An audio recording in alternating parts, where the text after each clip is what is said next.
Welcome, Krishma. Welcome, Roshni. Welcome, Tamara. Hi, Linda. If you guys want to share where you're calling in from.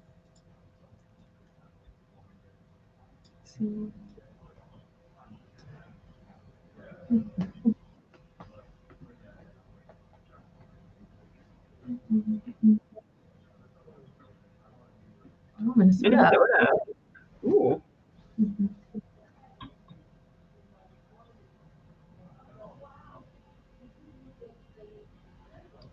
And Krishma created our new logo, which I just think is so good. Thank you, Krishma, for creating it.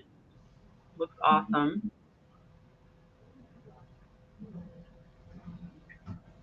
Okay, just going to give it a couple more minutes for people to join.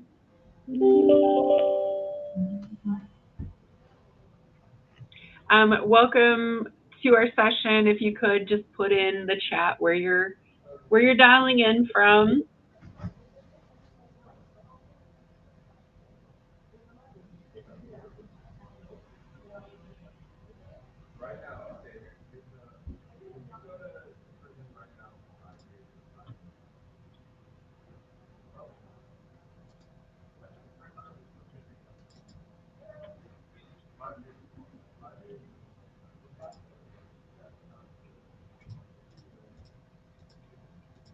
Ooh, Kansas City, Florida. Wow. So cool. Awesome, Kansas City. I'm originally from Missouri, so nice to have a Missourian here, unless you're on the Kansas side. Let's see.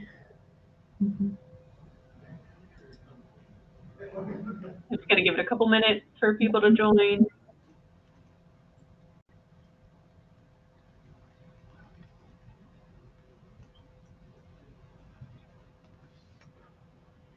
I'm going to start sharing my screen.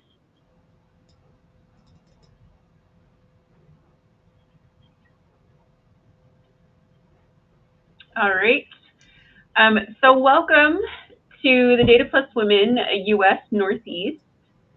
We were formerly the Data Plus Women New England, but we're Data Plus Women U.S. Northeast now. Thank you, Krishma, for creating our new logo.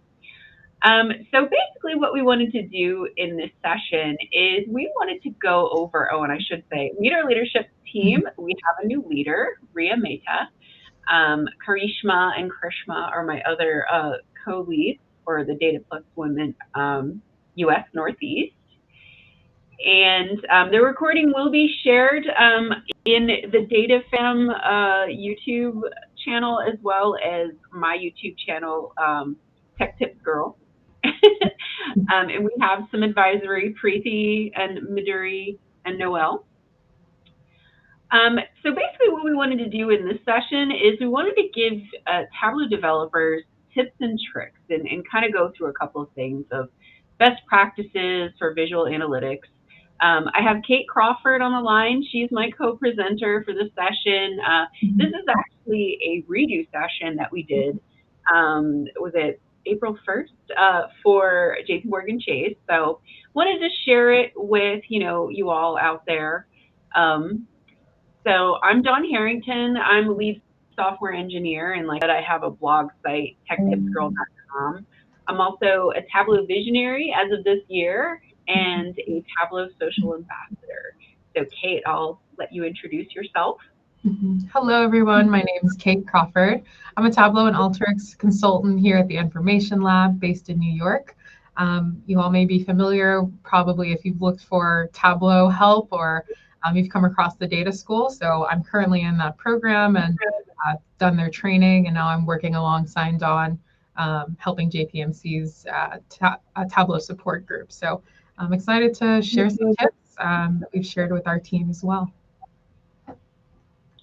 So we'll go through some visual best practices today. We'll talk about some design principles, and we'll give you tips on enhancing performance, and we'll talk about collaboration in Tableau.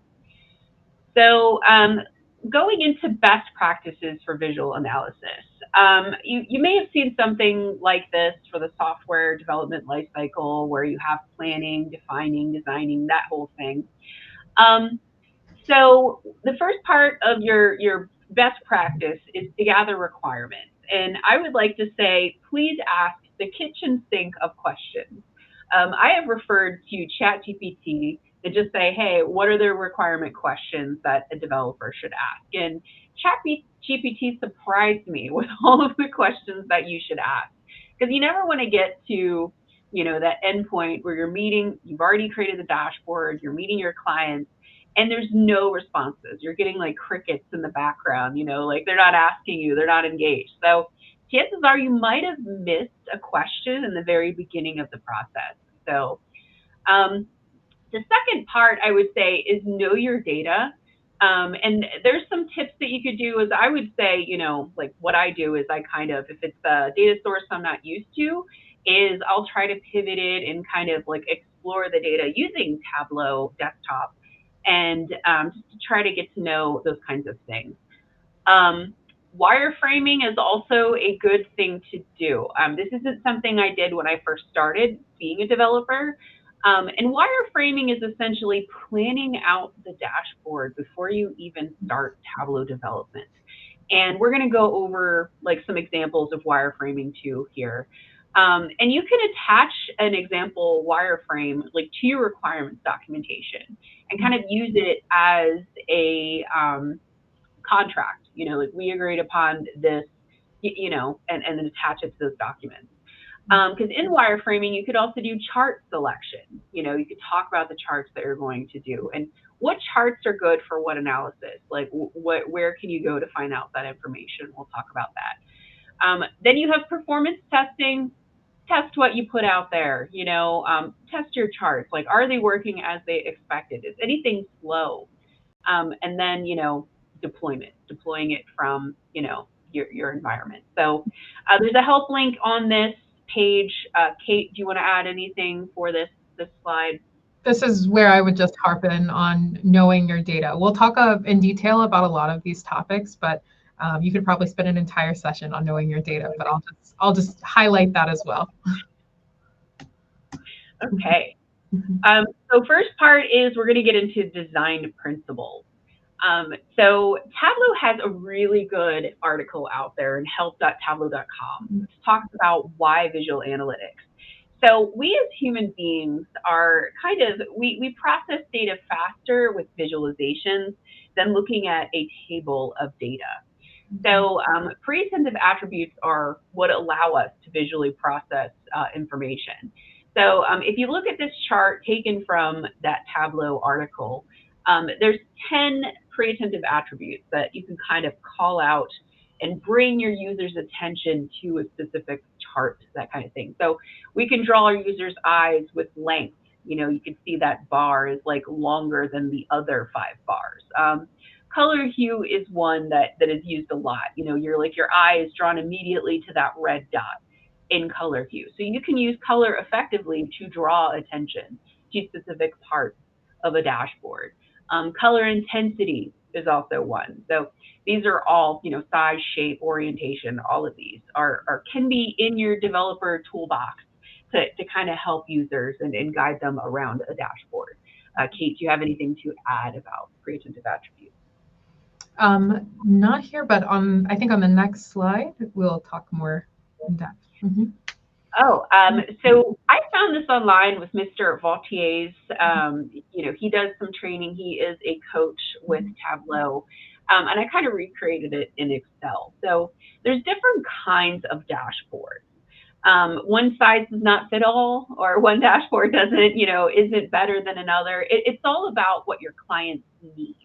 And I really liked this chart because it talks about different attributes of what report. And so let's look at, like storytelling friendly, like that's an attribute of a dashboard. It's rated low for like your standard or your standard report, or think of like your Excel report. But a standard report or an Excel report might be, moderate and high for like other features, such as, are they economical? Or, is there, ease of use? a lot of people may be used to using like an Excel sheet. So we're not saying that one report's going to be better than another. There may be use cases for different kinds.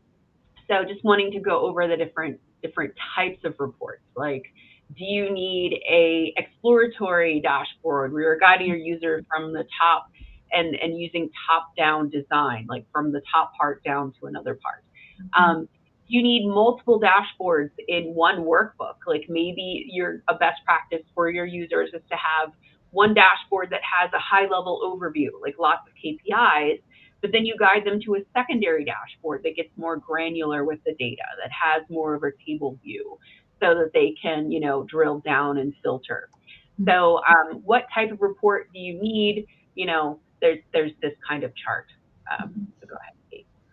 Yeah, and I think Tableau has the capability to create a lot of these types of report designs, but obviously it shines with those exploratory dashboards, creating a suite, maybe even those analytics reports you might be familiar with, especially on Tableau Public. But I would love to dive into our next topic as well, which is related to how are we actually going to lay out this design. So we've chosen the design and what type of report we would like to create.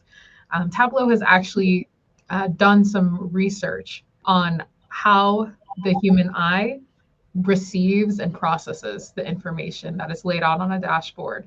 So what you're seeing here in this image is from their eye tracking study.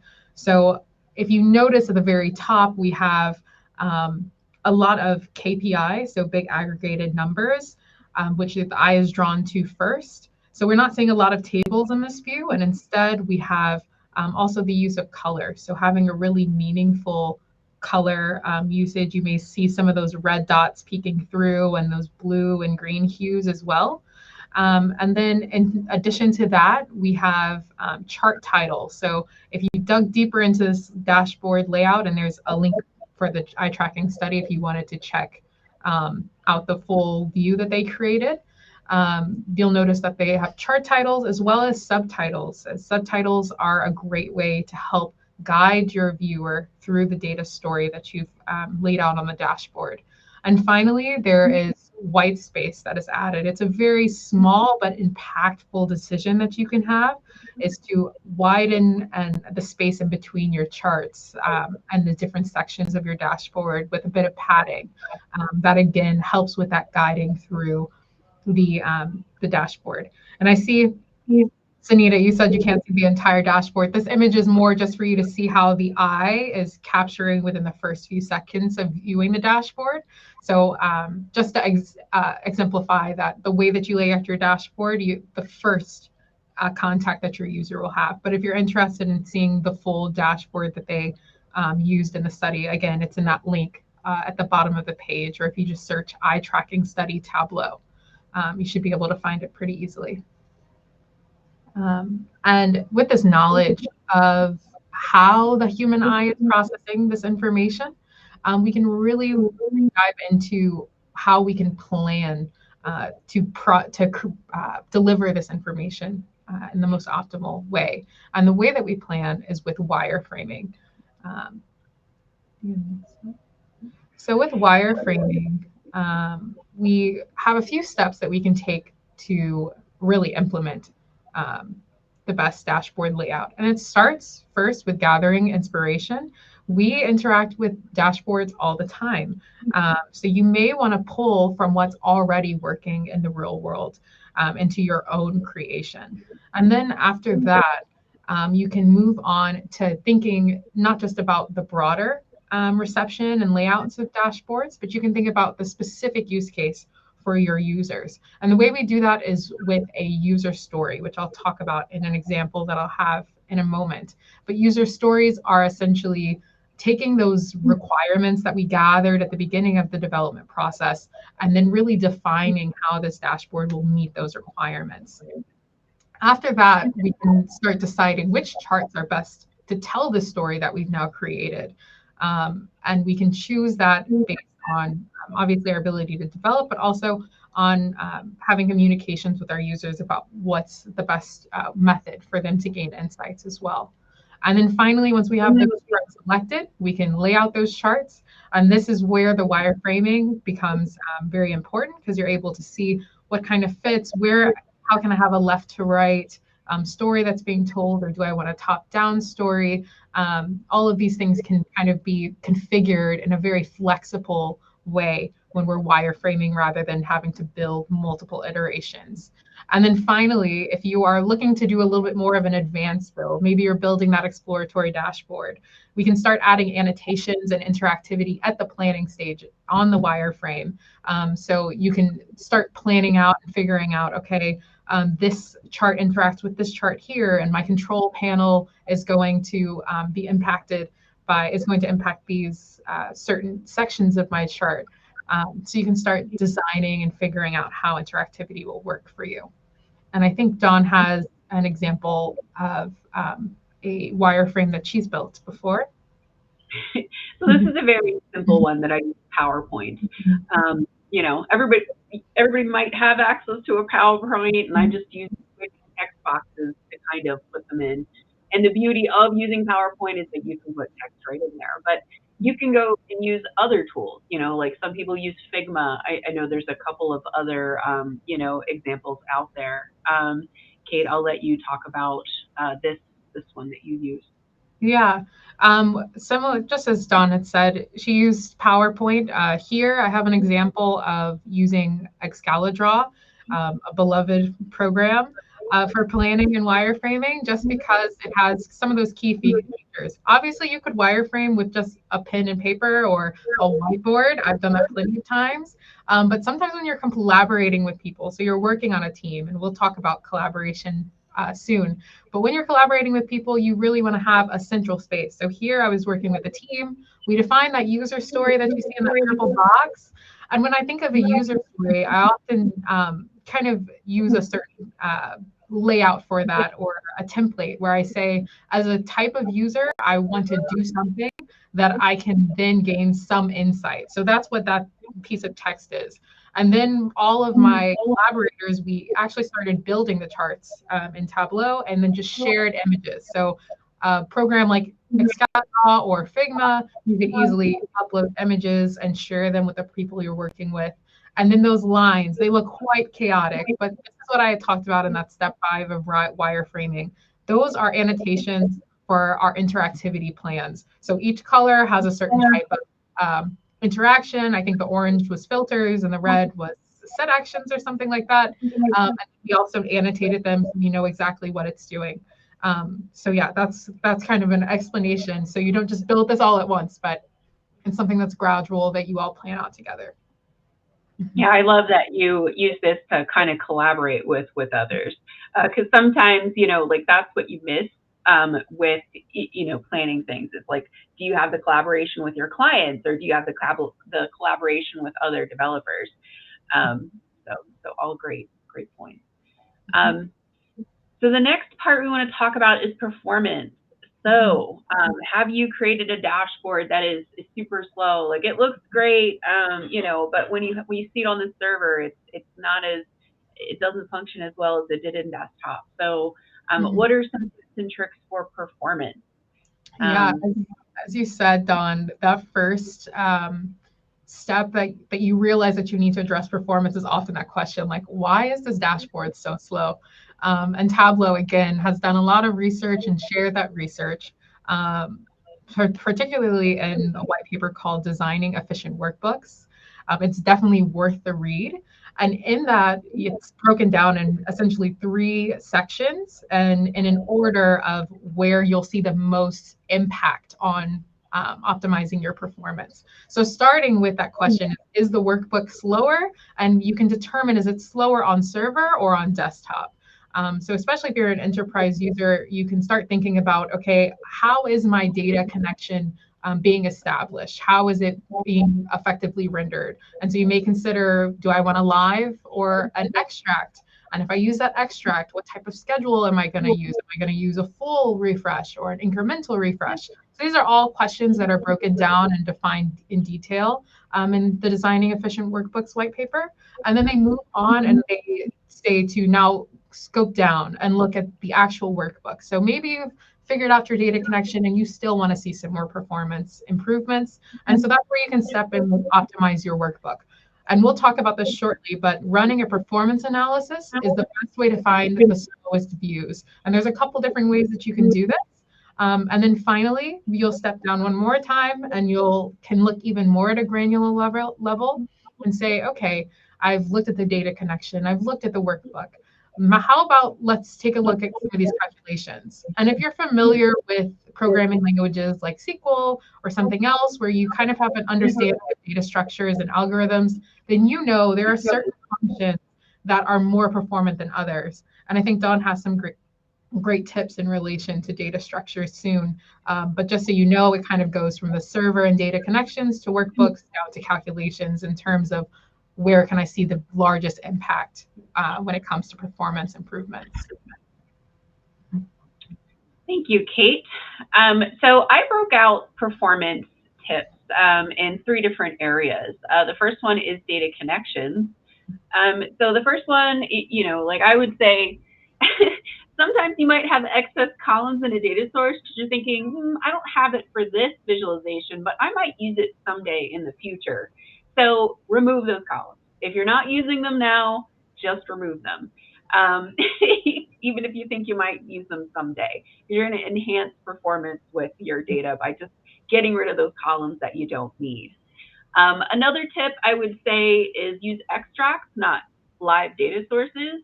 A lot of people that connect to Excel, workbooks especially, they don't realize about the Excel feature that Excel opens a satellite file whenever you are in Excel. So it stores your credentials. So have you ever tried to get into an Excel workbook and it says locked by user? It's because of that satellite file that's opened with Excel. So use an extract so that way you don't have that locking problem. Because a lot of workbooks on the server might be connected to an Excel file live, and then someone else tries to get in that file, it says it's locked, or the opposite happens. Someone is in that file and Tableau is trying to connect to it and it won't be able to because of that whole satellite credentials file. There's a good article by Gordon Rose that I provided too. And all of these tips are found in that help.tableau article about performance tips. So the next one I would say is data blends. I have seen some dashboards where a person is blending data to like 6 different data sources and you're like, oh boy. Blends are not great for performance.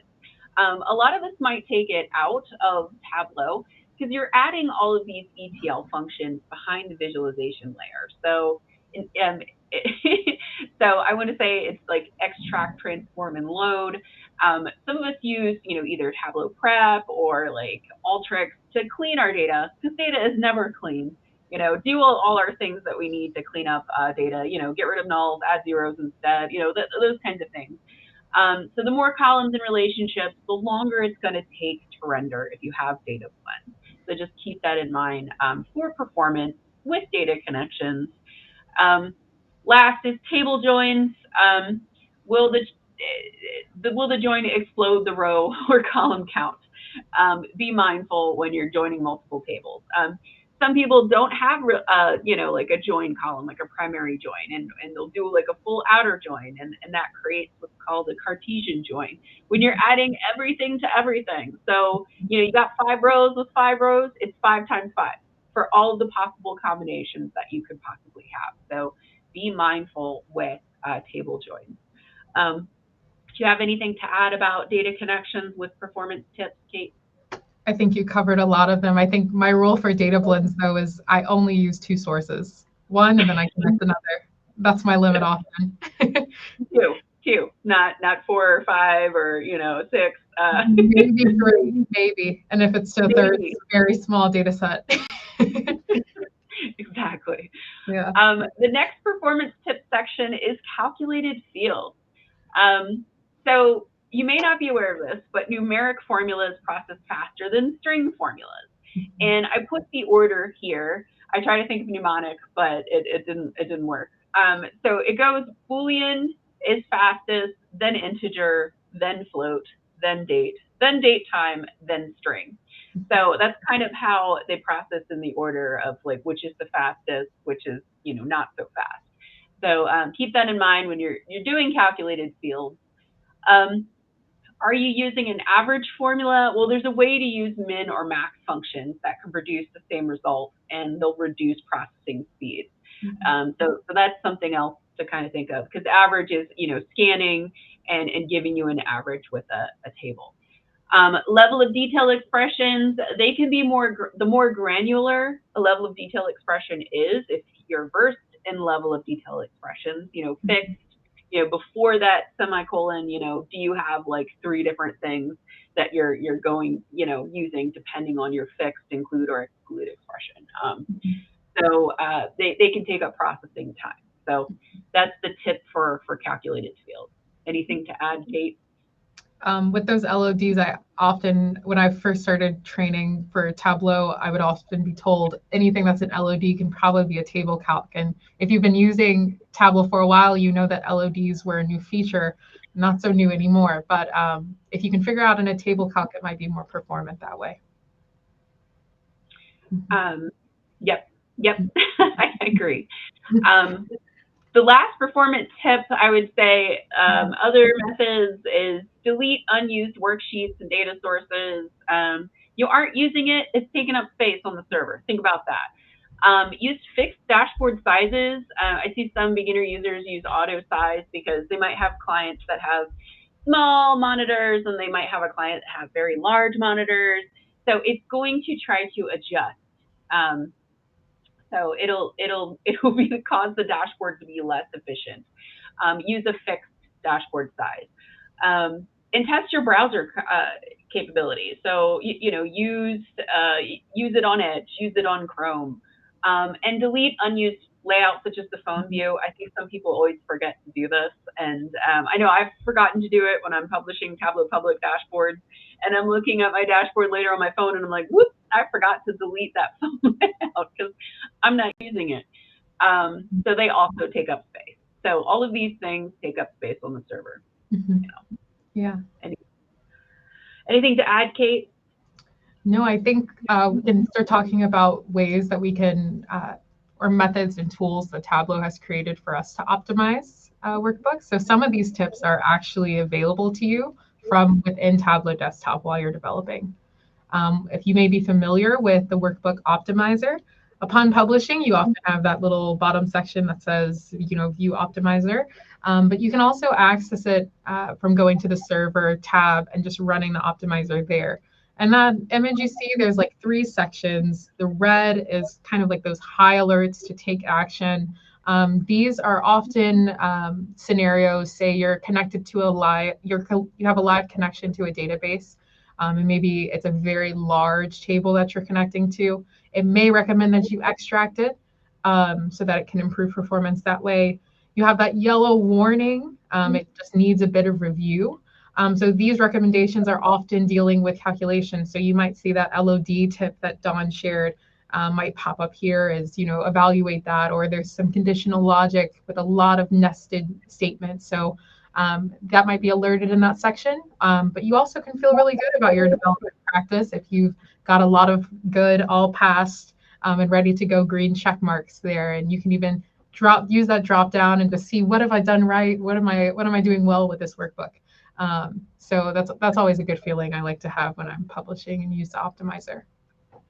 And if you want to find more information out on the Workbook Optimizer, we did include the help.tableau.com article, or you could just, Google Workbook Optimizer. It's new and some newer versions, that are out there. I think it's like 2023 plus is when it started bringing in the Workbook Optimizer. Yeah. And then if you want to have a little bit of a deeper dive into workbook optimization, we can discuss a little bit about performance recording. If you are familiar with Excel, it's a very similar function. It's a little bit more, I would consider this more an advanced method for optimization. But Tableau's performance recorder is actually built directly into the application. I think it's the next slide, Dawn. And so you can kind of see what it actually looks like. So Tableau generates a completely different workbook based on data that it's recorded from the dashboard that you built. So it's often recommended build your dashboard to completion, test it on server, and then this is that next step down. Maybe you have noticed you have a lot of slowness still in the workbook on desktop, and you can actually open the help and then settings and performance, and then start the performance recording. And ideally, you'll keep the file. I often keep like a sheet of paper to remember which actions I've taken so far. And then that could be anything from like loading the dashboard view, clicking on every dashboard that you've built, clicking through every filter action, and then testing every other action that's exploratory. And then next, you can return to the help menu so that you can stop recording. And then finally, that new file will open automatically.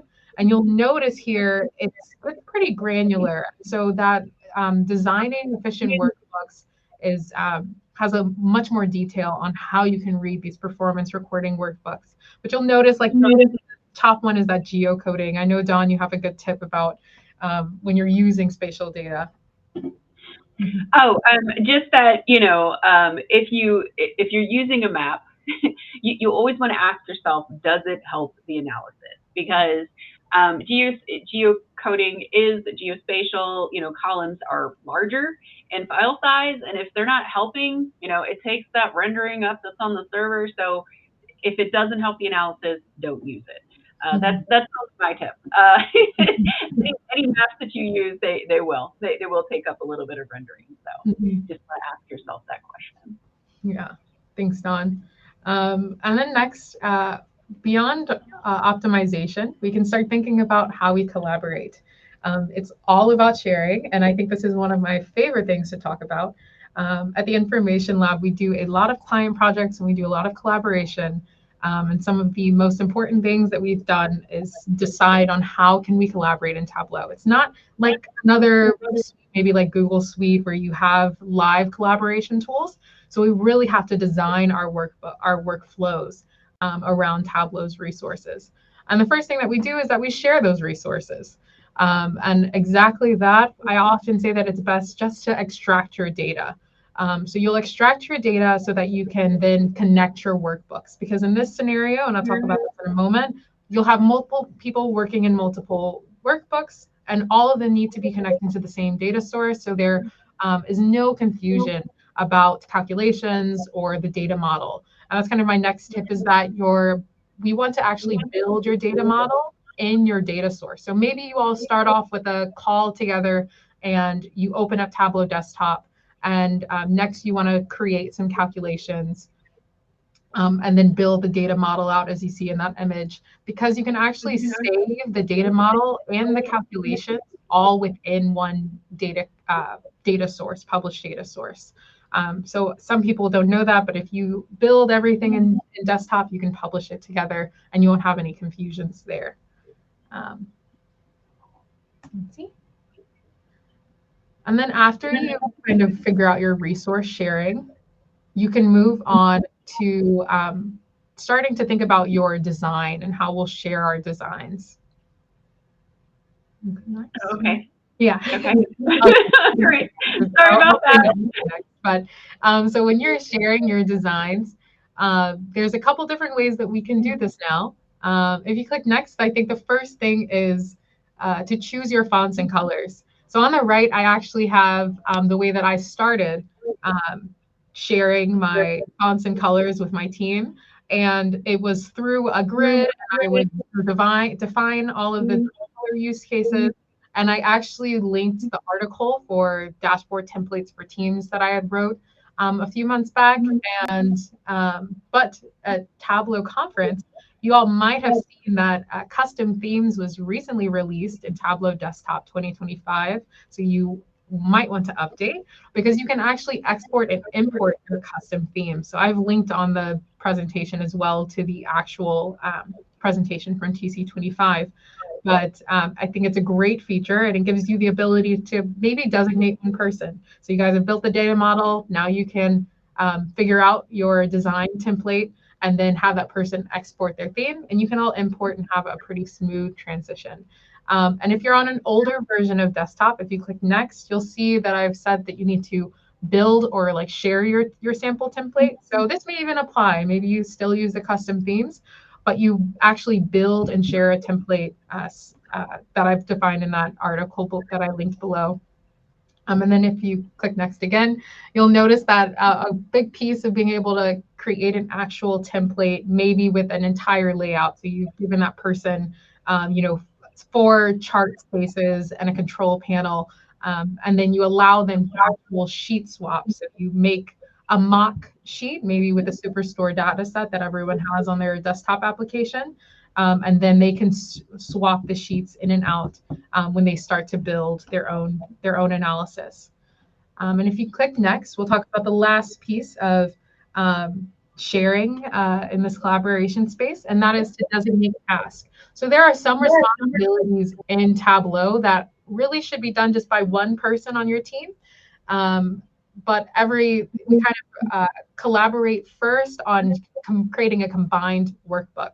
So oftentimes the final workbook, we can easily just copy and paste our dashboards. If you go into the bottom section of your Tableau desktop, you right-click on the dashboard tab, copy, and then you open up that combined workbook and paste. You can save and then publish that workbook up, and then someone else can bring it back down, copy, paste their dashboard in, and do that process until everyone's work is combined. And of course, you can then start designating tasks. So maybe after everyone has pasted in their dashboard, you can have one person refine the design. So maybe it's the same person who helped design that original template or theme. So now they're coming in and saying, okay, let's make sure everyone's fonts are correct and everything is aligned, everyone's using the correct padding space.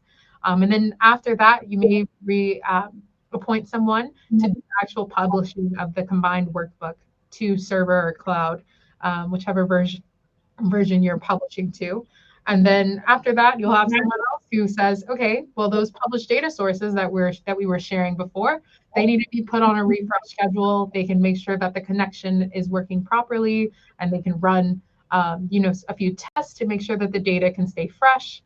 And then finally, you may have someone use Tableau Pulse.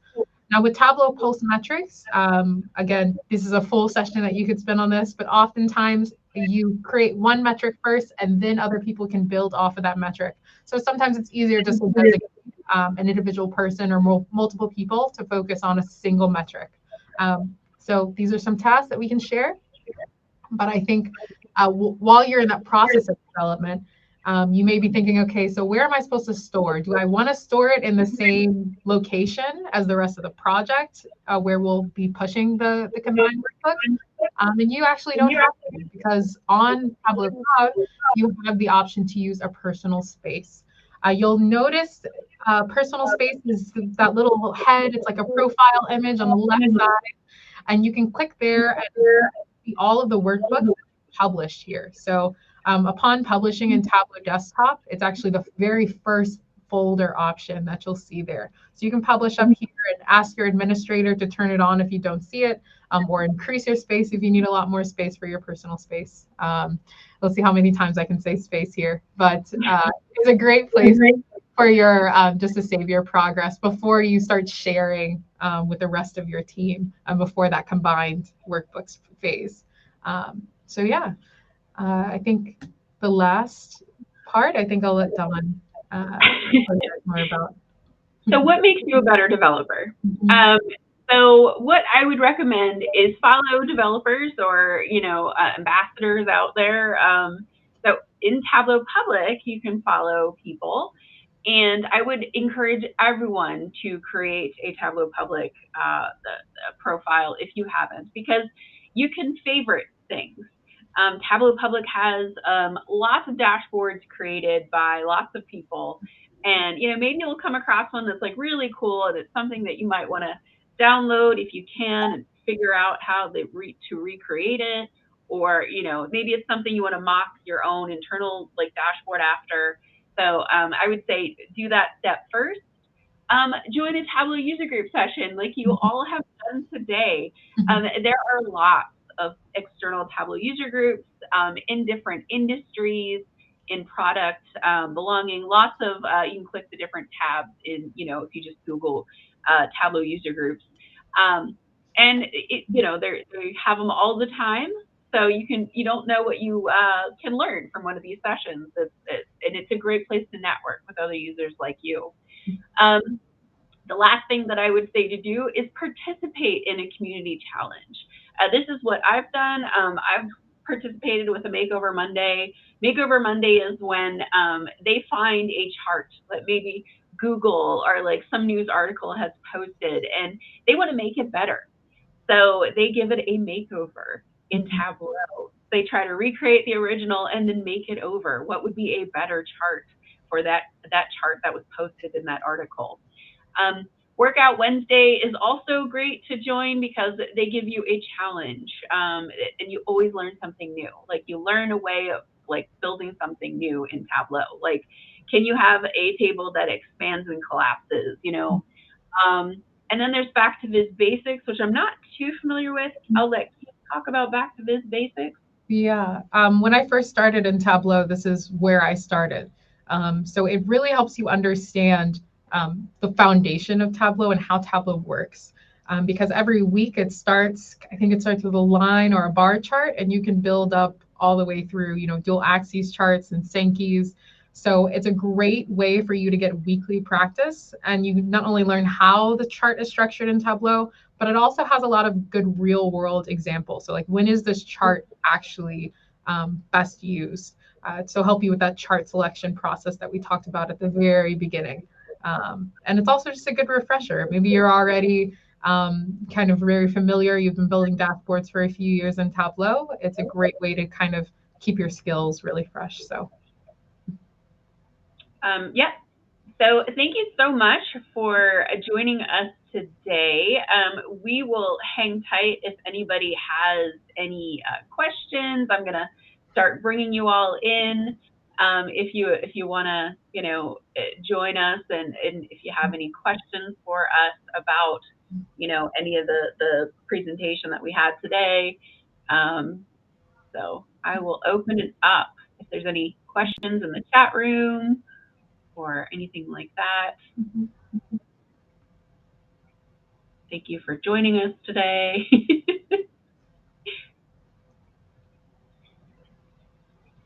Yeah. Is the recording going to be available? Absolutely. It will be available in my blog channel. I'm Tech Tips Girl on YouTube. Like, follow me. I have a couple of short video clips on how to do things. It will also be in the Data Fam chat room in YouTube. So.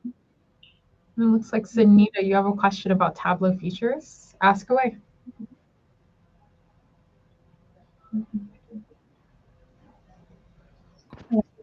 Hi. We can Hi. hear you. Okay. So I have Tableau report, and then I want to export that in Excel file.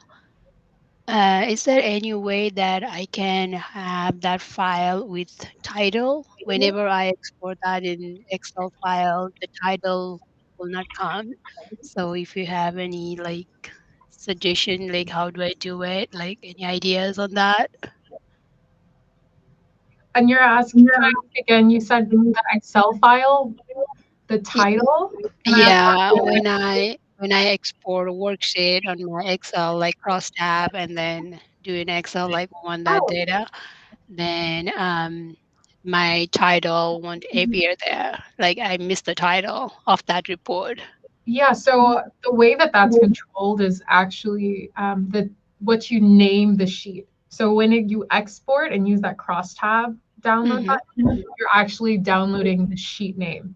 So very similar to an Excel file, you'd want to name your sheet name what you would want that sheet to be downloaded as. Does that make sense? Yeah, but I don't see like when I work on the worksheet and there is a high title and title right on the top. Mhm. So if I name that and then name like a worksheet name Sanita, and then I want that title on top of that file, Mhm. and then export that with that title. So Um, that's, yeah, so that's not the functionality. The functionality would be you have to Whatever name we named. the sheet name. Okay. So just because you change the title, the sheet name is an active separate object from the title. So just because you're changing the title of the chart doesn't mean that you're changing the sheet name. Okay. And one more thing, sorry. So if I want to show all the rows, I use index, right? Index in calculator field and use index. And then I don't see that. If I hide that index, then it will show all the rows and it will not show in the worksheet or desktop. But when I export that, it shows up in my Excel as an index column. So how do I get rid of that in Excel? If it's when you create a calculation, that calculation is going to be in the final table.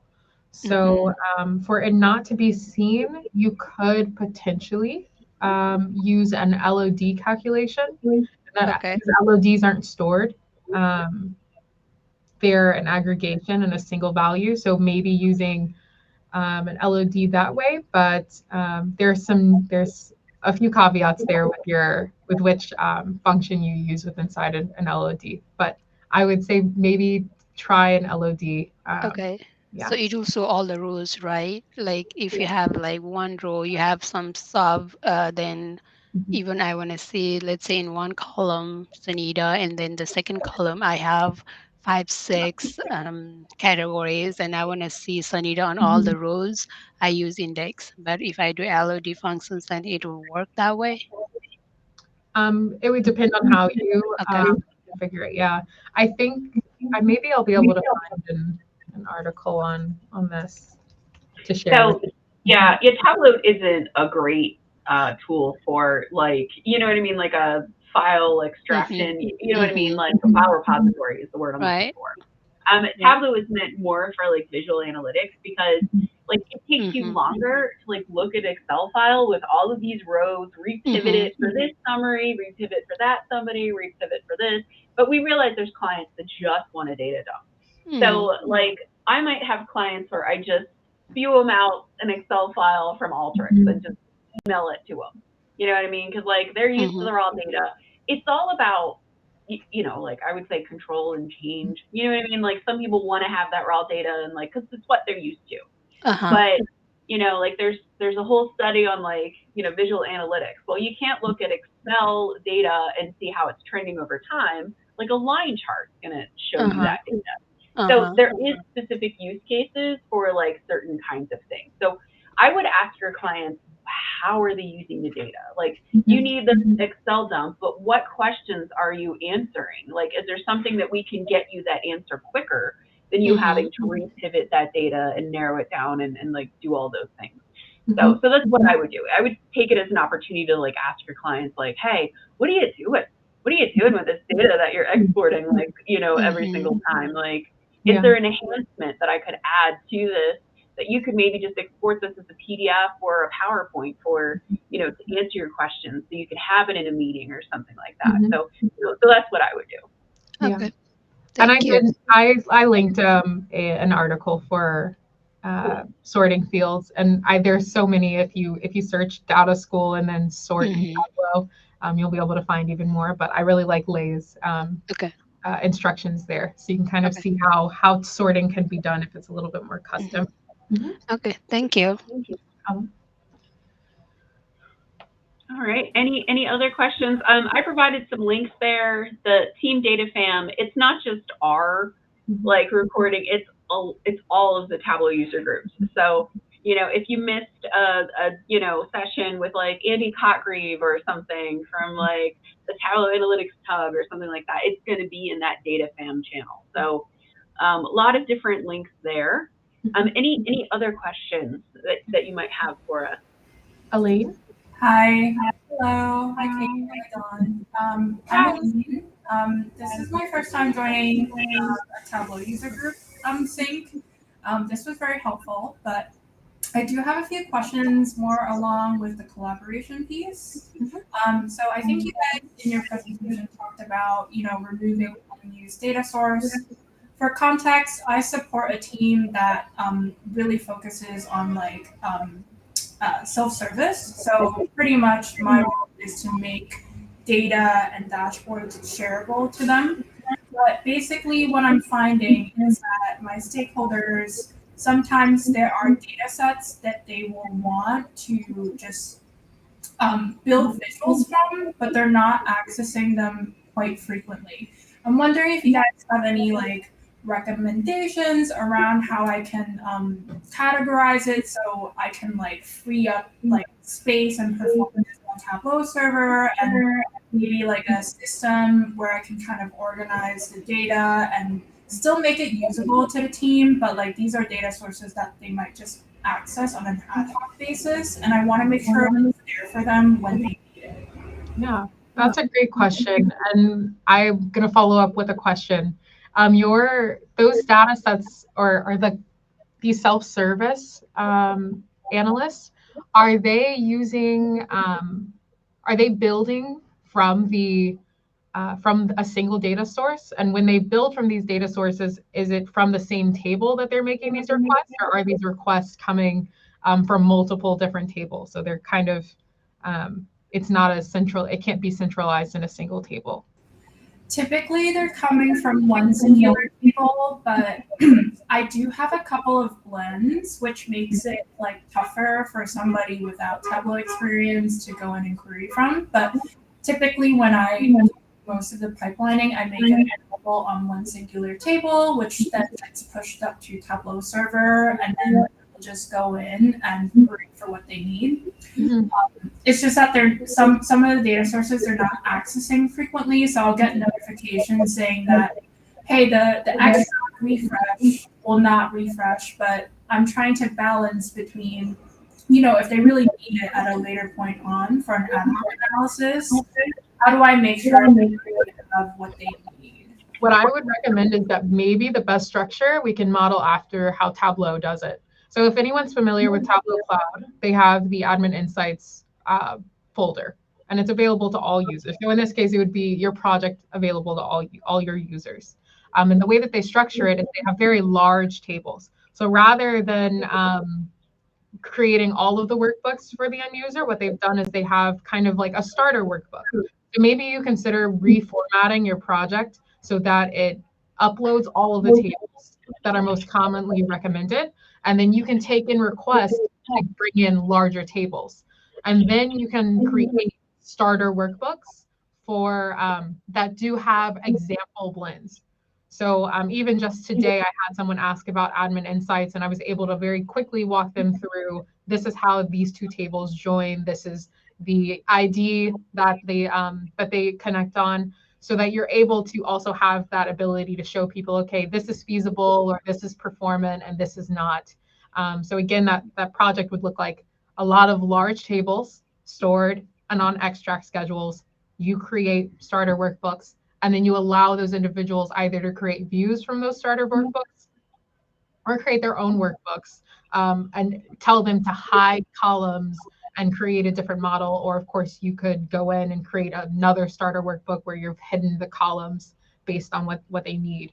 So I think that might be the optimal solution here and help you manage those requests a little bit easier without having to query the database for a bunch of tables a bunch of times.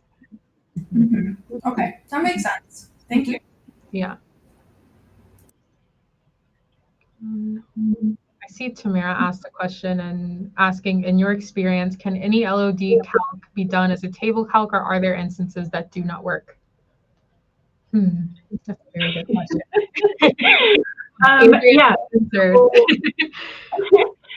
Yeah. So I would use LOD. Okay, Adrian answered it. Yeah, go Adrian. Yeah, we'll read Adrian's response for everyone. So short answer, yes, but it depends on the case. Just keep in mind, LOD will be fixed for specific dimensions and table calculations. Will compute along those dimensions, depending on the order. So if you have a case or example, he's asked you to share, but usually they're amazing guys on the forums. This is very true, which can help you really fast. And I will also plug again, in our presentation, we talked about Workout Wednesdays. One of my colleagues, Erica, she's one of the leaders for Workout Wednesdays, and that is her main thing. She always tries to provide a table calc solution. So if you are interested in what I mean when I say that LODs versus table calcs and seeing them in parallel, Workout Wednesdays have a lot of good examples there. Roshni also added that relationships can also be a good alternative to both LODs and table calcs.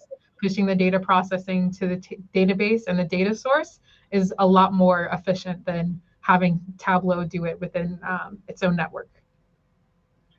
So all things. Dawn, you'd want to add something? Oh, no, like I used LOD expressions for like a 30-40 30 split of a population. So like there's specific use cases that like you could probably do it in a table calc, but like for that specific use case, like I only found like LOD expressions, but that was just me. That was that one use case, or 70 split of a population to get that information. But I would agree with Adrian. It depends. I think it depends. Be a button for Tableau. It depends on your use case. So, great point. Thank you, Roshni. Thank you, Adrian. I'm going to also plug another article because it has Tableau's order of operations, which also may help the situation. Yeah.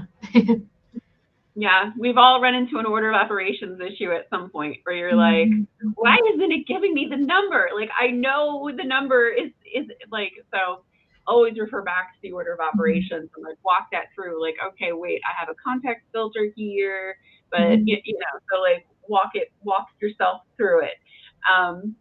Yeah, so thanks for the plug, Kate.